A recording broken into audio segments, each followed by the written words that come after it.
Okay, I'm just going to take you through the news and by sharing my screen with you, hopefully. Oh, look, that worked much more fluidly than I thought it was going to. It's exciting. Vanessa wasn't quite wrong. It's not a lot of good news, honestly, this quarter.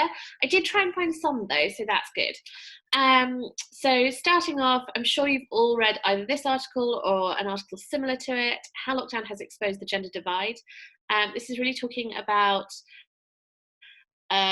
essentially how, a few months ago we were all quite excited that maybe everybody being able to work from home would show that actually we could all work from home and that women could work from home without being responsible for all the kids, and all those fears that actually if you let a woman work from home, she was only doing childcare, were not going to be true. Actually, that hasn't entirely come to pass. Lots of research now is showing that basically women are doing, I think it is 6 hours to a man's 4 when it comes to childcare and domestic labour. And that's what's going on in lockdown. So we're doing roughly 40% more labour at any one time than men, partly because children sort of go to the mother automatically, partly possibly, sorry guys listening, because men aren't as au fait with what's going on in the house, possibly. I haven't stopped my suggestions, just suggested. And possibly because we just all, in times of crisis, revert back to traditional roles. But lots of articles about this. I picked one from The Observer, which is a bit of an in-depth look and looks particularly at the stats. I'll share that with you. How to manage a business without a headquarters, The Economist, really interesting piece from The Economist talking to organisations that have never had an HQ, that have always worked remotely, about how you manage employees and staff if you don't have one central meeting place. And essentially what it comes down to is actually thinking of structures for your communication, so making it clear that you talk at specific times, or that this channel is used for general chat, this channel is used for projects, etc., and also thinking about how you create culture and values if your organisation isn't, if those culture and values aren't being modelled in an actual building.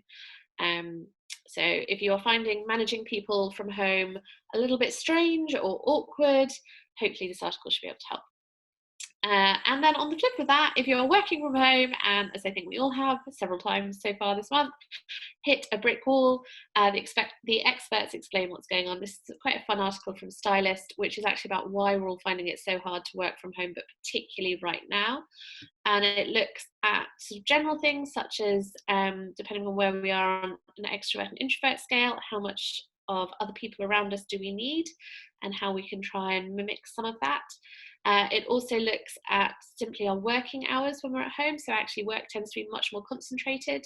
So if you think if you're in an office, you might wander over to somebody's desk for a chat, you might go and get yourself a cup of tea, you might flick through the news. This might just be me, everyone else might be more productive.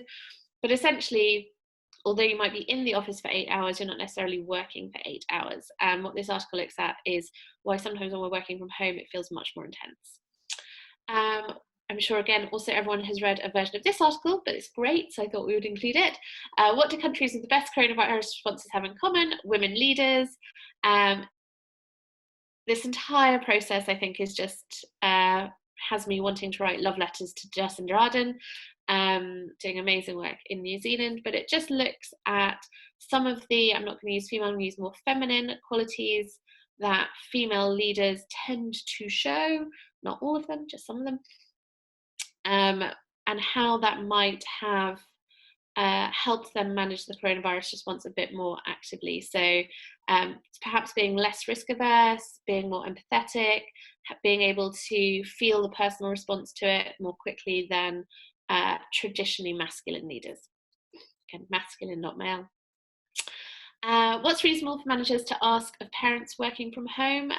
This is a lovely Q&A on Ask a Manager, just interesting from both sides, I think. I've had a lot from parents in this place saying I simply can't do a full-time job and look after X number of children. I have a very good friend who works for the civil service and has 3 children under 7, and is trying to currently look after them full time because her other half is not in the country, and do a full-time job. And how can we manage those expectations? So As a manager, how do you communicate what your expectations are fairly to your team? And as team members, how do we have those conversations with managers where we explain what's going on in our lives and also what we are capable of dealing with? Sexism on the COVID-19 front line. PPE is made for a 6'3" rugby player. This is, I think you probably know by now, I generally like to include something which is an example of unconscious bias. This, I think, is a very serious example of unconscious bias and how it has massive impact on our safety. So this is at an extreme level, right? So we're talking PPE, which is essentially designed for the size of an average man. Because when pretty much all designers work on human averages, actually they're talking about male averages. So it might not be quite a 6'3" rugby player, but it will be averagely larger than is required for the average woman.